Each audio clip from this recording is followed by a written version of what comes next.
تھوڑی ہی دیر گزری تھی کہ میرا دوسرا شوہر کمرے میں آ گیا۔ اس نے یوں ہی میرا گھونگھٹ اٹھایا تو میری چیخیں نکل گئیں، کیونکہ وہ تو یہ اس وقت کی بات ہے جب میں 17 برس کی تھی۔ میں کالج جایا کرتی تھی، مجھے پک اینڈ ڈراپ ابو ہی کیا کرتے تھے۔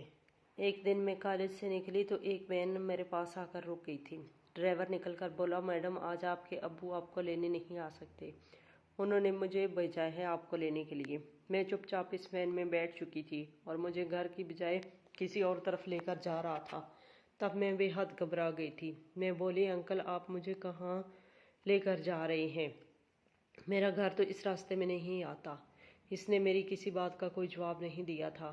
میں بے حد خوف زدہ ہو چکی تھی۔ پھر اس نے ایک جگہ وین کو روکا اور میرا ہاتھ پکڑ کر اس نے ایک دوسرے آدمی کے ہاتھ میں تھما دیا تھا اور وہ مجھے کھینچتا ہوا اپنی کالی گاڑی کی طرف لے کر جانے لگا تھا۔ میں چیخنے لگی۔ تبھی ایک لڑکا تیزی سے میری جانب بھاگتا ہوا آیا تھا اور اس نے شور ڈال دیا اور چور چور کہنا شروع کر دیا۔ سب لوگ ہماری طرف متوجہ ہو چکے تھے۔ میرے اغوا کار اس صورتحال سے گھبرا گئے اور مجھے وہیں چھوڑ کر فرار ہو گئے تھے۔ اس لڑکے نے مجھے دیکھا تو مسکرانے لگا اور بولا، شکر ہے آپ محفوظ ہیں۔ وہ لڑکا مجھ سے محض 5 سال ہی بڑا ہوگا اور بولا، آپ فکر نہ کریں، آپ محفوظ ہاتھوں میں ہیں۔ پھر اس نے ایک ٹیکسی روکی اور مجھے اس میں بٹھا کر میرے گھر تک چھوڑ آیا تھا۔ اس نے مجھے بتایا کہ وہ فروٹ کی ریڑھی لگاتا ہے۔ میں نے یہ بات کسی کو بھی نہیں بتائی تھی۔ میرے اندر خوف بیٹھا ہوا تھا۔ بس اسی دن سے مجھے وین سے بہت ڈر لگتا تھا۔ آج میری دوسری شادی ہو چکی تھی اور میرے شوہر نے میرا گھونگھٹ اٹھایا تو میں یہ دیکھ کر حیران رہ گئی تھی کہ وہ کوئی اور نہیں تھا بلکہ وہی پھل فروش تھا جس نے مجھے آزاد کروایا تھا۔ میرے چہرے کے تاثرات دیکھ کر بولا، کیا تم نے مجھے پہچان لیا؟ میں نے اسباب میں سر ہلا دیا اور بولی، میں اپنے محسن کو کیسے بھول سکتی ہوں؟ میری بات سن کر اس کی آنکھوں میں آنسو آ گئے۔ وہ بولا، تبسم میرا نام اکبر ہے۔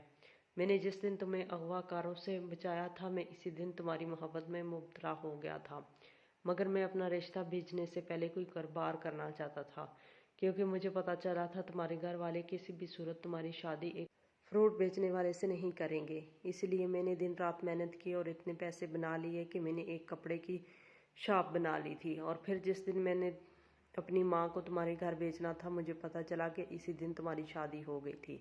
میں نے یہ صدمہ بڑی مشکل سے برداشت کیا۔ میں تمہاری ایک جھلک دیکھنے کے لیے اکثر تمہاری گھر میں بھی آیا کرتا تھا۔ پھر میں نے تمہارے شوہر سے دوستی لگا لی تھی۔ ایک روز اس نے مجھے بتایا کہ اس نے تمہیں طلاق دے دی ہے اور اب حلالے کے لیے اسے ایک آدمی کی ضرورت ہے۔ تب اس نے مجھے یہ کام کرنے کے لیے کہہ دیا تھا۔ اس کی بات سن کر میں خوشی سے جھوم اٹھا تھا اور تمہارے شوہر سے کہہ دیا تھا کہ میں حلالہ کرنے کو تیار ہوں، کیونکہ یہ چند دن میں تمہارے ساتھ گزارنا چاہتا تھا۔ اس دن کے بعد اکبر نے مجھے اتنی خوشیاں دی تھی کہ میں حیران رہ گئی۔ وہ بہت اچھا انسان تھا۔ شادی کے تیسرے دن اس نے مجھے طلاق دے دینا تھی۔ وہ میرے پاس آ کر بیٹھ گیا اور بولا، تبسم میں تمہاری ہر خواہش تو پوری نہیں کر سکتا، مگر تمہیں عزت مان اور پیار دے سکتا ہوں اگر تم سے درخواست کرتا ہوں کہ تم مجھے چھوڑ کر اپنے پہلے شوہر کے پاس واپس مت جاؤ۔ میں تمہاری ساس اور ارشد کو بہت اچھے طریقے سے جان گیا ہوں۔ ارشد ہمیشہ اپنی ماں کی بات مانتا آیا ہے۔ اس کی ماں ایک اچھی عورت نہیں ہے، وہ ایک جھگڑالو عورت ہے۔ ارشد کبھی بھی تمہارا ساتھ نہیں بن سکتا۔ کب تک تم ارشد کا ساتھ دو گی اور پھر اپنی ماں کے کہنے پر تمہیں طلاق دے دے گا؟ اکبر ٹھیک کہہ رہا تھا۔ اس کے سمجھانے پر میں نے اپنا فیصلہ بدل لیا تھا۔ میں نے ارشد کو کہہ دیا تھا کہ میں اکبر سے طلاق نہیں لوں گی۔ میری بات پر اس نے کچھ نہیں کہا تھا اور چپ کر کے وہاں سے چلا گیا تھا۔ تب مجھے یقین ہو گیا تھا کہ ارشد کے دل میں میرے لیے کوئی محبت نہیں تھی، بس میں ہی اس کے پیچھے مری جا رہی تھی۔ اگر وہ مجھ سے پیار کرتا تو کبھی بھی مجھے چھوڑ کر نہ جاتا۔ کچھ دن بعد مجھے پتا چلا کہ ارشد نے بھی دوسری شادی کر لی ہے اور اب کی بار وہ مکمل طور پر اپنی بیوی کا غلام بن چکا تھا۔ اس نے بیوی کے کہنے پر اپنی ماں اور بہن کو بھی گھر سے نکال دیا تھا۔ میں یہ نہیں کہہ رہی تھی کہ اس نے اچھا کیا تھا، مگر ہر انسان کو اس کی کیے کی سزا لازمی ملتی ہے۔